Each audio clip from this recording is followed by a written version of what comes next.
Hey everybody, Cliff Barron from Remax here with my weekly update for Milton, Georgetown, and Glen Williams for August 9th to the 15th, 2020. Let's see, the topic I'm going to talk about before I get there this week is multiple offers. How does that work from the buying point of view and from the selling point of view? So let me get to the selling point of view first. I've had people say, how do I get multiple offers on my house? Well, when you list your house, you have to list it reasonably. You can't, if I come in and I say your house is worth $850 and you say, okay, we want 9, and then you say, and we want multiple offers, it's like, well, you're not going to get that. You're going to list it at 9, you're going to sit and then probably sell for $850, 8 something, maybe $840. It's tough to say. But if you want multiple offers, basically you have to, if it's worth $850, you have to list it at about $839-ish, a little bit under what the market value is. And then you hold off the offers to a certain offer date and then wait for them to come in. In the old days, we used to have, before DocuSign, now it's all electronic. In the old days, we used to, I remember having 14, 15 offers of people waiting down the street in their cars, and I'd have to walk to every car and talk to every agent and say, well, would you want to improve your offer? And it was back then you could read people too. You could read agents when they'd come in and present their offer to me and my clients. You could read them, and you can kind of, read the body language and everything. That's all gone now, unfortunately.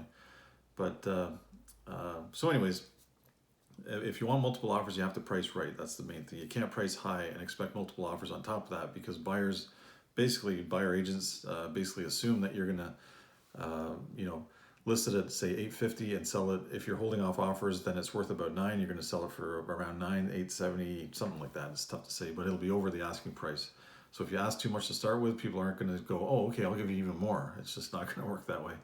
And then from a buying point of view, it's tough. It's really tough when there's multiple offers, because basically you're putting in a blind offer with an educated guess. You kind of figure out through your agent what the property's worth. You come up with a number that you're comfortable with. You don't go overextend yourself. Sometimes you have to remove conditions, which is also very strenuous. It can be. If it's a fairly new home, you can remove the inspection clause, possibly. Can't say always, but possibly. And then financing clause, you have to be absolutely rock solid, know for sure that you're gonna qualify. Just to let you know, a little point or two is if you do go in firm, you end up getting the home and it doesn't close for 3 months, you technically have between then and 3 months to get your financing. You don't have to get it immediately. You still have time, but it's nerve-wracking. And then also too, from a buyer's point of view, when other offers come in, you have no idea what the other offer is. You're not supposed to, as agents, we can't disclose anything about the other offers, the name of the people, the closing dates, the amount of money, nothing. So it's completely blind. And in multiple offers now with electronic signatures, you come in with your first best offer, because if you don't, and then you're thinking, oh, I was going to go a little bit higher, it's too late. You can't just keep going after they've already announced the end of the offer date. Well, hopefully that helps you out a little bit. And right now with multiple offers everywhere, as a buyer, it's not easy. That's for sure. If you find something you like, yeah, you got to jump in there quick, and you got to be on the ball, and then you got to really figure out your price and be comfortable with your price, and then hope that it's enough.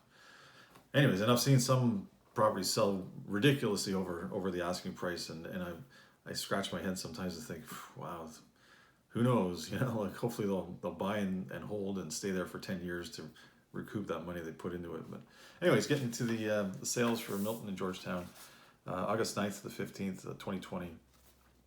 It's actually been a busy week. We were busier in Milton this week than we were last week. We did 46 deals as opposed to 40 in 2019. And as opposed to 45 last week. So it's gone up by a little bit. And something interesting in Milton too, first time in a long time, I can see that the average detached home sold for almost 1.1 million in Milton. It's been over $1 million before, but not this high. So we had 24 sales of detached homes, 8 days on the market on average, and 1.091 was the average selling price. That's a lot of money. Townhouses, 17 of them sold, $752 on average, 7 days on the market. That's a lot too. That's higher. And 4 semis sold, $750,000 on average, 5 days on the market. And then with condos, the condos dipped a little bit. 9 sales this week as opposed to we had 9 sales last week, but in 2019 we actually had more sales this week. Last year, 10 sales. The average 519, and the average is 13 days on the market. So they slipped a little bit, but nothing to worry about. And then we moved on to Georgetown and Glen Williams. Georgetown and Glen Williams has actually slowed a little bit, but it's because I think the number of sales have decreased a little bit because the inventory has increased a bit.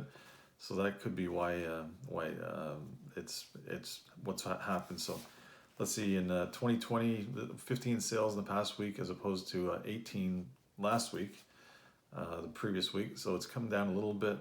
2019 we had 12 sales. We're still up over 2019, but that's good news. And then the average detached, 921 sold. 11 of them were sold this week. 7 days on the market. 3 townhouses, 651.